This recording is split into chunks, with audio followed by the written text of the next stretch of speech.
2 বছর ধরে চলা এক ভয়াবহ যুদ্ধ শেষে গাজা যেন আবারও দাঁড়িয়ে আছে এক নতুন অনিশ্চিত সূর্যোদয়ের সামনে।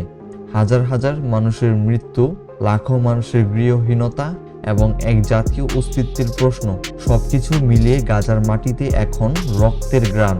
কিন্তু প্রশ্ন একটাই, এই যুদ্ধ কি সত্যি শেষ, নাকি নতুন এক অন্ধকার অধ্যায় শুরু হতে যাচ্ছে? কি জানি না এই পর্বে। আজকের ভিডিওতে জানবো, গাজা যুদ্ধ কি আবার শুরু হতে পারে? অক্টোবর 2025 ইসরায়েল ও হামাসের মধ্যে এক অস্থায়ী যুদ্ধবিরতি ঘোষণা করা হয়। এই চুক্তির মধ্যস্থতা করে যুগোস্লাভিয়া এবং আরও কয়েকটি আন্তর্জাতিক সংস্থা।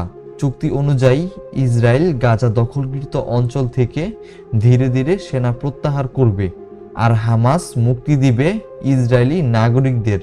কিন্তু গাজার মানুষের কানে শান্তি শব্দটা এখন ব্যঙ্গের মতো শোনায়, কারণ গত 2 বছরে 7,60,000-এরও বেশি ফিলিস্তিনি প্রাণ হারিয়েছে। তাদের অর্ধেকই নারী ও শিশু। পুরো গাজা যেন পরিণত হয়েছে এক বিশাল কনস্ট্রাকশন ক্যাম্পে, যেখানে মানুষ বেঁচে আছে কিন্তু জীবনের কোনো চিহ্ন নেই। যখন যুদ্ধবিরতির ঘোষণা আসে, হাজার হাজার মানুষ ভেবেছিল এবার হয়তো ঘরে ফেরা যাবে, কিন্তু ঘর বলতে কিছু নেই। কেউ ফিরছে ধ্বংসস্তূপে, আবার কেউ ফিরছে পরিবারের কবরের পাশে। শান্তি চুক্তি নাকি রাজনৈতিক চাল? তবে বিশেষজ্ঞরা বলেছেন এই যুদ্ধবিরতি আসলে এক রাজনৈতিক নাটক, কারণ ইতিহাস বলে ইসরায়েল কখনোই স্থায়ীভাবে শান্তি বজায় রাখেনি। 2023 সালের নভেম্বরে এক অস্থায়ী চুক্তি হয়েছিল, কিন্তু মাত্র 7 দিন পরেই তা ভেঙে যায়। পরবর্তীতে 2025 সালে জানুয়ারিতে আবার দীর্ঘমেয়াদী চুক্তি ঘোষণা করা হয়, যার লক্ষ্য ছিল বন্দি বিনিময় ও পুনর্গঠন শুরু করা। কিন্তু মার্চেই নেতানিয়াহু ঘোষণা দেন হামাস এখনো হুমকি, আর সেই রাতেই 100টির বেশি বিমান হামলা চালানো হয় গাজার উপর। 4 শতাধিক ফিলিস্তিনি নিহত হন এবং জানুয়ারি চুক্তি শেষ হয়ে যায়। বিশ্লেষকদের মতে এটি ছিল সম্পূর্ণ এক রাজনৈতিক পদক্ষেপ। নেতানিয়াহু ডানপন্থীর জোট চেয়েছিল আবারও কঠোরতা, আর তিনি সেই চাপ মেটাতেই ভেঙে ফেললেন শান্তির ভিত্তি।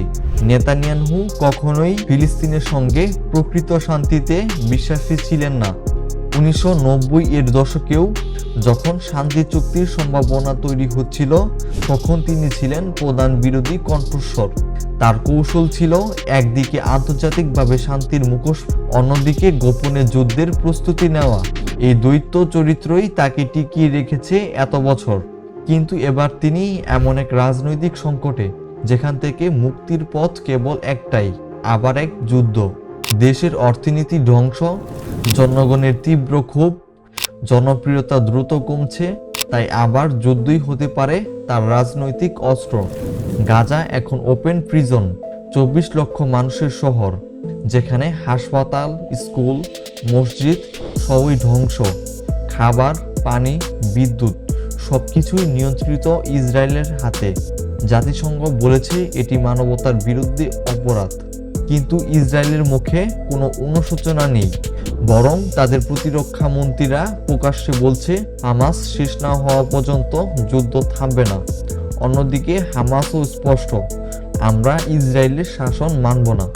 দুই পক্ষ এখন বিপরীত প্রান্তে, যেখান থেকে ফিরে আসা প্রায় অসম্ভব। এই অবস্থায় প্রশ্নটা আরো তীব্র হয়, গাজা যুদ্ধ কি আবার শুরু হতে পারে? উত্তরটা সহজ না, কারণ যুদ্ধ শেষ হয়নি, শুধু যুদ্ধ বিরতি হয়েছে। 2025 সালের দিকে মধ্যপ্রাচ্যের মানচিত্র আবারও বদলে যাচ্ছে। ইরান বলছে গাজা একা নয়, লেবাননের হিজবুল্লাহ সীমান্তে মোতায়েন করেছে নতুন প্রতিরক্ষা ড্রোন সিস্টেম। এই পুরো পরিস্থিতি যেন ধীরে ধীরে এক নতুন সংঘর্ষের দিকে এগিয়ে যাচ্ছে, যেখানে শুধু ইসরায়েল আর হামাস নয়, বরং পুরো মধ্যপ্রাচ্য জড়িয়ে পড়তে পারে।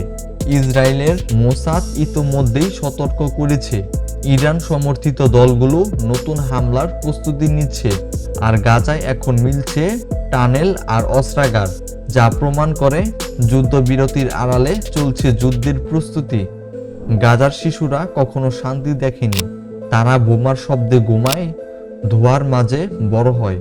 তবে একটি সমীক্ষায় জানা গেছে গাজার 97% শিশু মানসিক আঘাতে ভুগছে। বিস্ফোরণ শব্দ শুনলেই তারা ভয়ে কেঁপে ওঠে। বিশ্বের চোখ এখন ইউক্রেন, তাই গাজার কান্না চাপা পড়ে গেছে। কিন্তু গাজা থেমে যায়নি, তারা এখনো টিকে আছে ধ্বংসস্তূপের ওপর, আর এটাই তাদের প্রতিরোধ।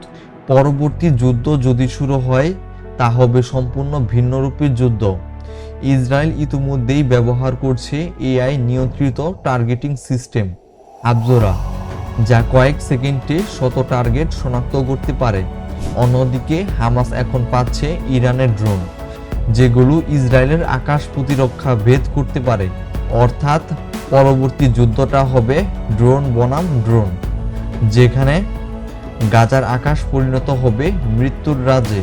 তবে জাতিসংঘ বলছে গাজা পুনর্গঠনের জন্য দরকার $40 বিলিয়ন, কিন্তু কেউ এগিয়ে আসছে না। আমেরিকা ব্যস্ত নির্বাচন নিয়ে, ইউরোপ ব্যস্ত নিজেদের অর্থনীতি নিয়ে। এই সুযোগেই ইসরায়েল আবার চাপ বাড়াচ্ছে।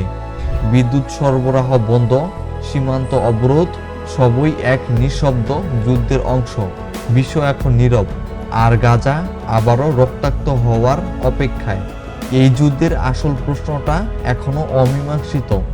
ইসরায়েল কি নিরাপত্তা চায় নাকি আধিপত্য? হামাস কি স্বাধীনতা চায় নাকি প্রতিশোধ? যতক্ষণ এই প্রশ্নের উত্তর না মেলে ততক্ষণ গাজার আকাশে শান্তি আসবে না। একজন সাংবাদিক একবার বলেছিলেন, আমরা বাঁচি মৃত্যুর ভয়ে নয়, বরং মরার আগেই যেন আমাদেরকে কেউ ভুলে না যায়।